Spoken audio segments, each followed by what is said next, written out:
Assalamualaikum warahmatullahi wabarakatuh.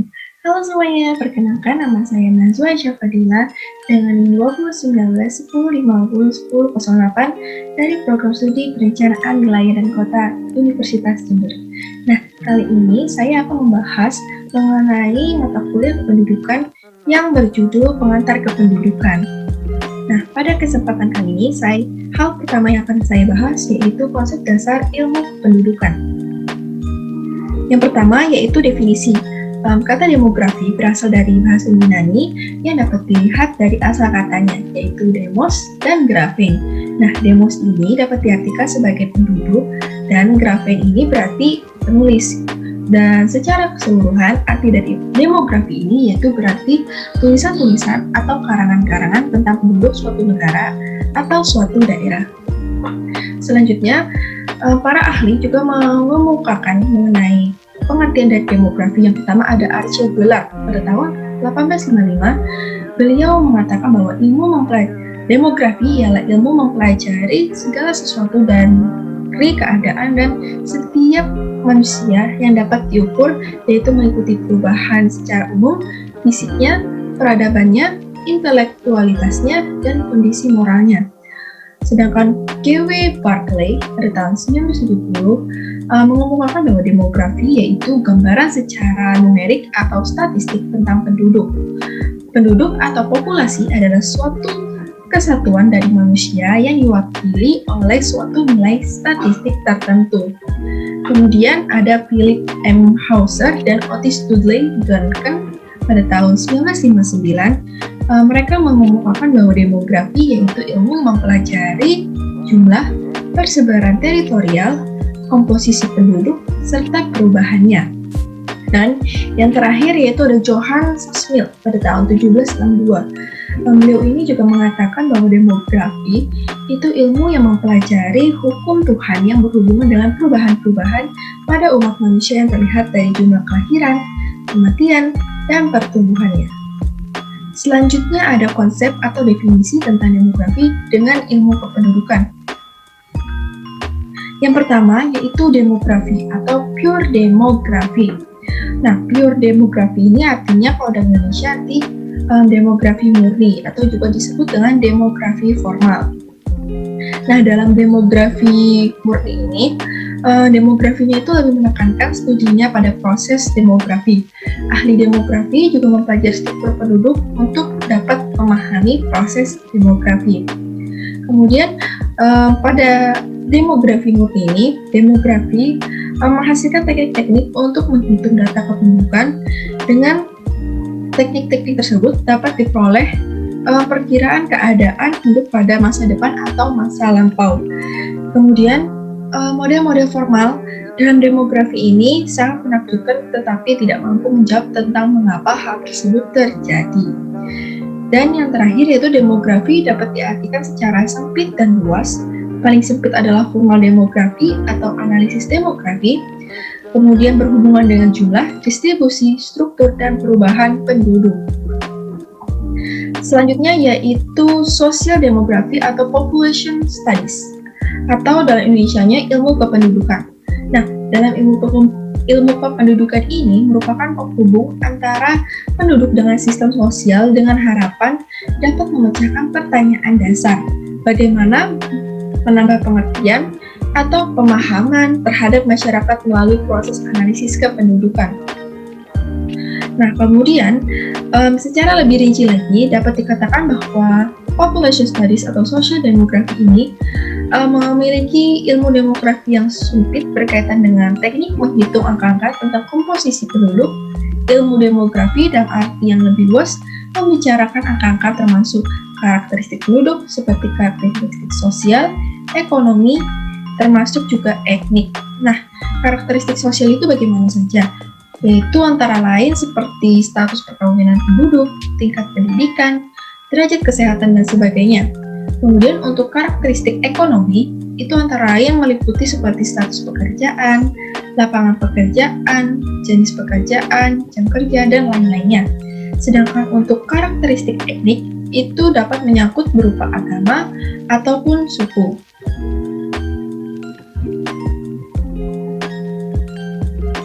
Selanjutnya yaitu ada ruang lingkup ilmu kependudukan. Nah, dalam ruang lingkup ilmu kependudukan ini, secara rinci itu dibagi menjadi dua kelompok, yaitu analisis demografi atau analisis kependudukan, atau yang biasa disebut dengan demografi formal. Yang kedua yaitu studi kependudukan atau ilmu kependudukan.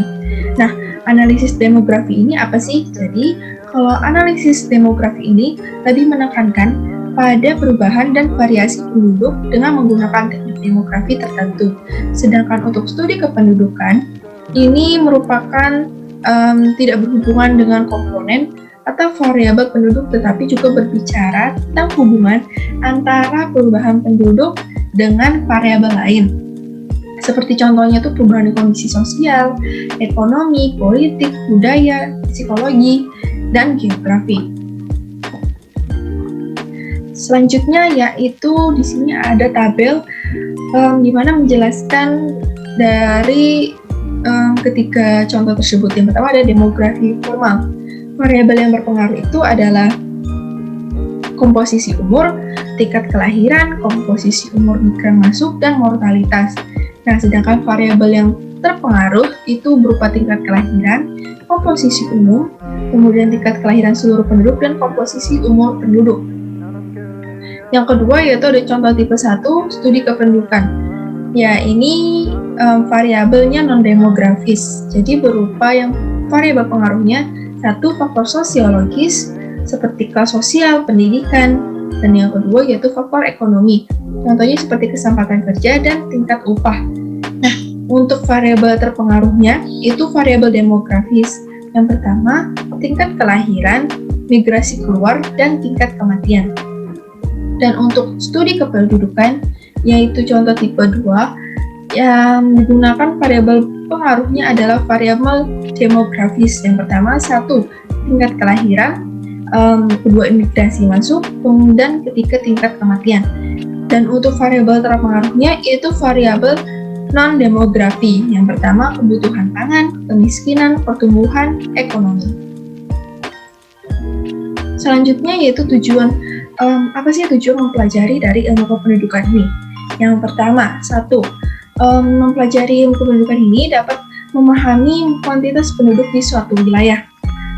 Kemudian, 2. Mempelajari dan memahami perkembangan penduduk di suatu wilayah dengan memperhatikan perkembangan kuantitas penduduk di suatu wilayah.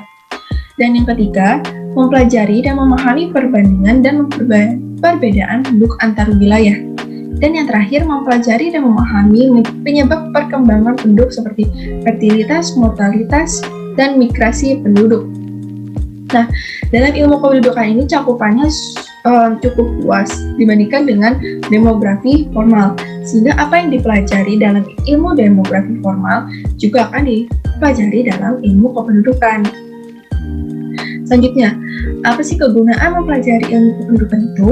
Yang pertama, mempelajarinya itu karena seperti yang dijelaskan sebelumnya bahwa ilmu kependudukan bahasanya lebih luas dibandingkan dengan demografi formal. Jadi tujuannya itu kita dapat mengetahui berbagai persoalan kependudukan yang terjadi di berbagai belahan dunia. Seperti yang sudah kita sadari bahwa negara-negara di dunia, termasuk Indonesia ini juga memiliki penduduk yang cukup banyak, sehingga sangat penting untuk mempelajari ilmu kependudukan agar dapat mengatasi berbagai persoalan yang akan disebabkan dari meningkatnya jumlah penduduk.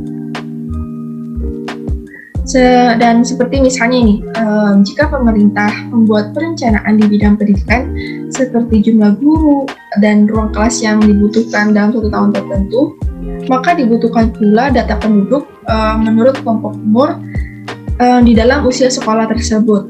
Perencanaan di bidang, kemudian ada perencanaan di bidang perpajakan juga membutuhkan data kependudukan atau proyeksi data kependudukan yang diperoleh melalui ilmu kependudukan. Selanjutnya, jadi apa sih keterkaitan antara analisis kependudukan dengan ilmu kependudukan? Jadi, keterkaitannya seperti yang dijelaskan sebelumnya oleh beberapa ahli dalam mengupakan ilmu kependudukan. Ilmu kependudukan dalam arti sempit adalah analisis kependudukan atau analisis demografi, dan dalam arti luas adalah studi kependudukan atau studi ilmu kependudukan. Nah, analisis kependudukan ini terbatas pada studi tentang komponen perubahan penduduk seperti fertilitas, mortalitas, dan imigrasi. Jadi, dalam analisis kependudukan, dalam kajiannya baik sebagai variabel independen dan variabel dependen, keduanya adalah variabel demografis. Studi kependudukan tidak hanya tentang komponen perubahan penduduk, tetapi juga hubungan antara perubahan penduduk dengan variabel lainnya. Dengan demikian, dapat dikatakan bahwa studi kependudukan bersifat interdisiplin. Nah, selanjutnya kita akan mencakup bahasan yang kedua, yaitu konsep demografi. Nah, konsep demografi ini, penggunaan demografi di kehidupan sangatlah luas. Demografi bisa digunakan secara bersama-sama dengan ilmuwan lain, seperti ekonomi, sosiologi, geografi, psikologi, politik, kesehatan, dan lain-lainnya. Sehingga ilmu demografi ini implementasinya yaitu bersifat interdisiplin atau berkaitan dengan segala cakupan. Selanjutnya, nah apa sih manfaat dari demografi ini? Manfaat yang pertama yaitu mempelajari jumlah komposisi dan distribusi penduduk serta perubahan-perubahannya di suatu daerah tertentu. Yang kedua, menjelaskan pertumbuhan penduduk di masa lampau dan mengestimasi pertumbuhan penduduk di masa yang akan datang. Yang ketiga, mengembangkan hubungan sebab akibat antara perkembangan penduduk dengan berbagai aspek pembangunan sosial, ekonomi, budaya, politik, lingkungan, dan keamanan. Yang selanjutnya yaitu manfaat dari demografi, yaitu mempelajari dan mengantisipasi kemungkinan konsekuensi pertumbuhan penduduk di masa yang akan datang. Selanjutnya, teori-teori kependudukan itu juga ada dan dibagi menjadi 3 kelompok. Yang pertama, penganut aliran Malthusian dan Neo-Malthusian, kedua penganut aliran Marxis, dan yang ketiga pakar-pakar teori kependudukan mutakhir. Nah, kalau penganut aliran Malthusian itu mengemukakan bahwa penduduk apabila tidak ada batasan akan mudah berkembang biak dan memenuhi beberapa bagian dari pemukiman bumi ini dengan cepat. Kemudian kalau kelompok Neo-Malthusian ini merupakan kelompok yang menyokong aliran Malthus tetapi lebih radikal. Jadi aliran ini menganjurkan penggunaan cara preventive checks seperti penggunaan alat kontrasepsi untuk mengurangi jumlah penduduk. Kemudian ada penganut aliran Marxis.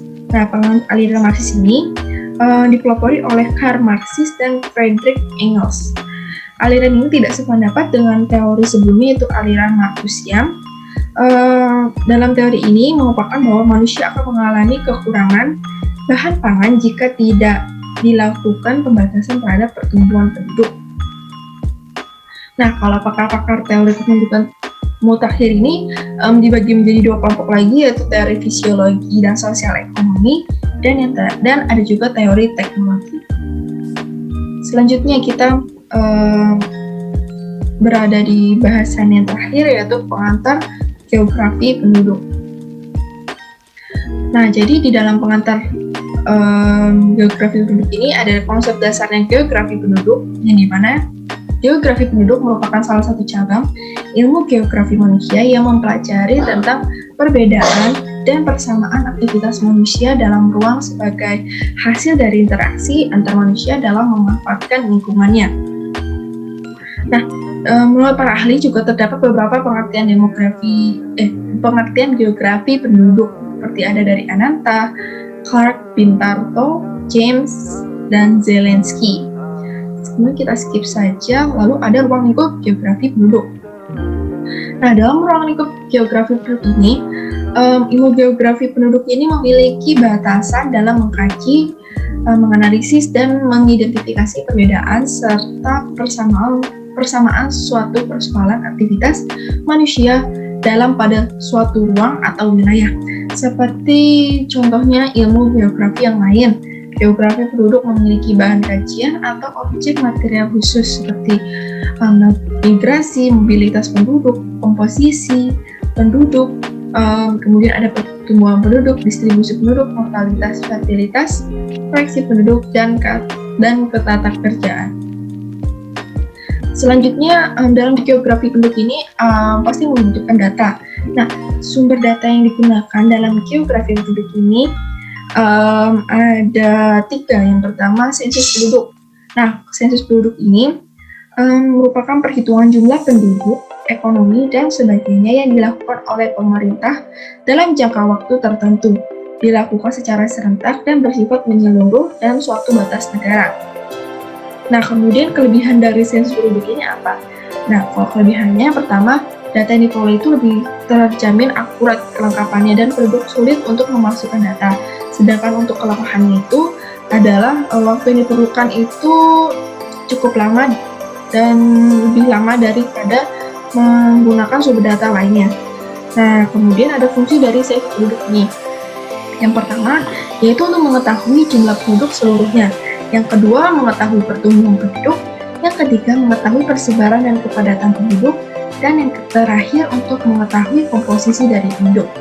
Nah, berikut ini di samping ini ada gambar dari contohnya orang yang melakukan sensus penduduk. Kemudian sumber data yang kedua yaitu survei penduduk. Nah, kalau survei penduduk ini adalah cara pengumpulan data yang dilaksanakan melalui pencacahan sampel dari suatu populasi untuk memperkirakan karakteristik objek pada saat tertentu.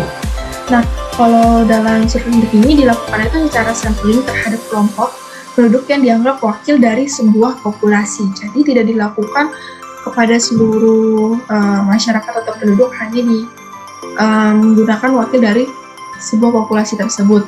Nah, untuk memperoleh keterangannya bersifat khusus dan lebih terperinci. Dan ini waktunya itu juga tidak cukup lama dibandingkan dari sensus penduduk. Dan yang terakhir yaitu ada registrasi penduduk. Nah, kalau registrasi penduduk ini ialah pencatatan terus-menerus mengenai peristiwa-peristiwa kehidupan setiap individu dalam sebuah populasi, seperti kelahiran, kematian, migrasi, pernikahan, perceraian, dan adopsi. Kalau ini juga tidak cukup memakan waktu yang cukup lama, dan dalam registrasi penduduk ini juga ada peralatan yang digunakan untuk melakukan geografi penduduk. Yang pertama ada bilangan, angka, rasio, proporsi, konstanta, dan ukuran periode. Nah, sekarang kita udah ada di bahasan yang terakhir, yaitu persamaan dari ketiga pokok bahasan yang sudah saya jelaskan tadi. Yang pertama, jadi persamaannya itu adalah tiap-tiap materi saling berhubungan secara garis besar. Ketiga materi tersebut mempelajari mengenai penduduk dan kependudukan. Nah, yang pertama demografi yang merupakan ilmu mikro yang lebih fokus kepada perhitungan. Kemudian ada statistik merupakan salah satu bagian dari ilmu kependudukan, dan ilmu geografi penduduk dalam studi ilmu kependudukan dan demografi penduduk membuat ilmu demografi. Jadi tadi itu merupakan persamaan dari ketiga bahasan yang sudah saya bahas. Nah, kemudian perbedaannya nih. Perbedaan dari ketiga pokok bahasannya, yang pertama dari pokok bahasan yang pertama, yaitu menjelaskan tentang analisa demografi formal, studi kependudukan tipe 1 dan 2. Sedangkan yang di pokok bahasan kedua itu menjelaskan konsep dasar geografi penduduk. Pokok bahasan ketiga menjelaskan manfaat demografi. Kemudian perbedaan yang kedua, jelas pada pokok bahasan yang pertama menjelaskan tujuan dan kegunaan mempelajari ilmu kependudukan. Pokok bahasan kedua membahas mengenai sensus penduduk. Pokok bahasan ketiga menjelaskan kritikan dalam teori demografi, dan pokok bahasan yang terakhir perbedaannya itu adalah pada pokok bahasan yang pertama, yaitu keterkaitan antara analisis kependudukan dengan ilmu kependudukan. Pada pokok bahasan yang kedua menunjukkan hasil sensus penduduk yang menjelaskan hasil laju pertumbuhan penduduk. Kemudian pokok bahasan yang ketiga yaitu teori kependudukan dibagi menjadi dua kelompok, yaitu teori fisiologi dan sosial ekonomi serta teori teknologi. Nah, tadi merupakan materi dari pengantar kependudukan. Sekian dari saya, terima kasih. Mohon maaf jika ada kesalahan kata. Terima kasih sudah mendengarkan video ini. Sekian dari saya. Wassalamualaikum warahmatullahi wabarakatuh. Sampai bertemu di video selanjutnya. Dadah.